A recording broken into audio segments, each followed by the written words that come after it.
Stop me if you've heard this one already. You're swiping and finally matched with someone who's pretty cute. You read through their profile and you're pleasantly surprised at how many of your boxes they check. So you send that first message and get a response telling you how skilled they are in the bedroom or how happy they can make you.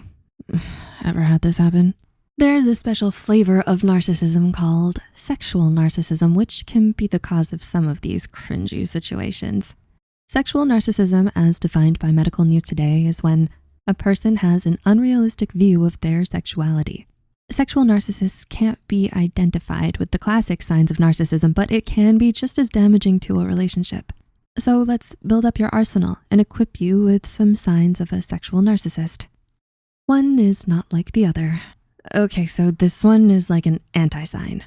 Not all narcissists are created equally. Just because the word narcissism appears, we can't assume sexual narcissists will have the same tells. According to a Medical News Today article, What to Know About Sexual Narcissism, there are specific differences between someone diagnosed with narcissistic personality disorder and sexual narcissism. On a scientific level, NPD is categorized as a cluster B personality disorder. This means someone with a cluster B personality might have trouble controlling their emotions and behavior. On the other hand, the article explains that sexual narcissism is not a personality disorder, nor is it a mental health condition. Yep, someone who is considered a sexual narcissist actually doesn't have a medical condition. That means they're simply selfish when it comes to their sexual needs, with no ulterior explanation. This stands to say that you can't assume a sexual narcissist has NPD, nor can you assume someone with NPD is a sexual narcissist. The best in town. The most common and arguably easiest way to spot a sign of sexual narcissists comes right from the definition. As mentioned earlier, sexual narcissism is an unrealistic view of one's sexuality. Minetta from My Hero Academy comes to mind. All he talks and thinks about is women, their bodies, and being intimate with them. Hearing that, you'd probably think he's a huge ladies' man, but you'd be wrong. He actually gets rejected a lot due to his creepy and, might I add, disrespectful approach. Sexual narcissism, IRL, is the same. It can either be believing you're way better in bed or in romantic situations than you are, believing a large number of people like or love and or flirt with you, or even being hyperfixated on sex or sexual sensations. The Medical News Today journal continues to explain that any sort of criticism of a sexual narcissist could be poorly received due to this false, grandiose view of themselves. This sign is exactly why getting a text saying how amazing your night will be or something along those lines could be a bad pickup attempt, or it could be a sign of sexual narcissism. Have you ever gotten one of these texts or been on this type of date? Let us know in the comments. The sexual barterer. So there's a rumor going around the dating community that if you go out with someone, you owe them physical intimacy.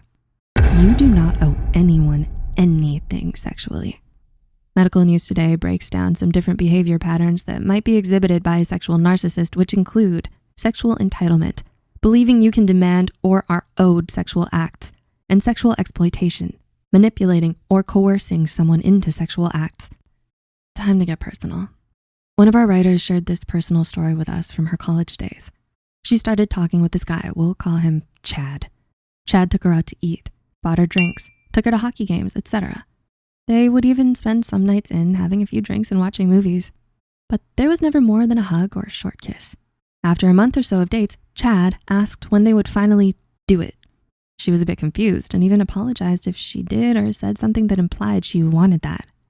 He said no, but after a month of spending his time and money, he figured it was about time.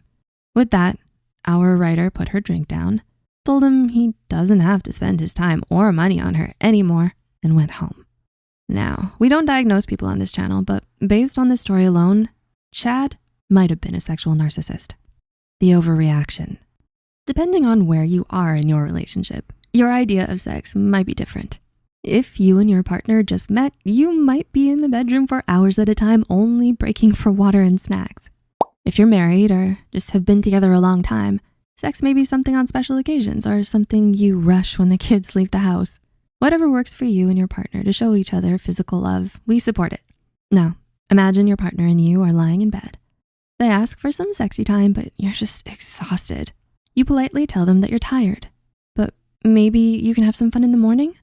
How do they react? A light joke, but accepting the boundary, or do they get mad? Preston Nee has his master's in business administration and has held roles in multiple university faculties focusing within communications. In an article for Psychology Today, he explains that mocking, tantrums, personal attacks, guilt tripping, and even withholding love can all be signs of sexual narcissism. We just said it, but we'll say it again. Please know that you do not owe your partner or anyone anything sexually, and consent is always required. If you do not consent and are met with a negative response, this is not a healthy reaction. Please contact a mental health counselor to discuss this situation and what your next steps can look like. The dating world is downright scary sometimes, but finding a sexual partner who fits you can be an amazing feeling. As the saying goes, sometimes we might have to kiss a few toads, sexual narcissists, before you get your prince or princess.